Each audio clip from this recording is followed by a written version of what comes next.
Hey there, YouTube. So installing a new Schlage Encode Wi-Fi enabled deadbolt lock. If you run into problems with trying to connect to Wi-Fi and you've got a home network that hosts both 5G and 2G antenna networks enabled in it, sometimes your Wi-Fi can't connect to it. So this is how you correct that.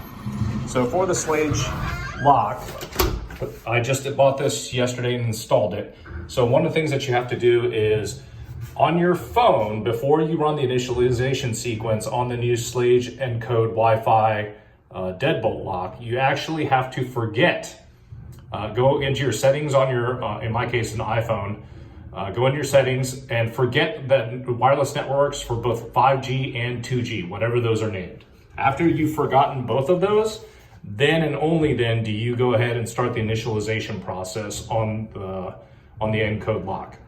Now, if you've already tried to do it and you bombed out and you still weren't able to connect it, then what you end up doing is you go to your phone, forget both the 5G and 2G networks in your Wi-Fi settings, do a factory reset on the lock, and then add whichever specific network you want that lock to operate off of. So in my case, I happen to be running off 2G, and so what I ended up doing was I had to forget both my 5G and 2G versions of my wireless connections on my phone. I then ran the initialization sequence to basically do a factory reset on the Encode lock, tried to pair it to my 2G network.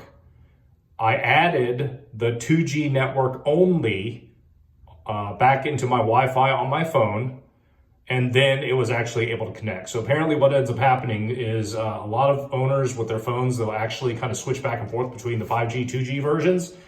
And that can cause the lock to get confused and not apply the correct wireless connection settings when you're trying to do this initialization sequence.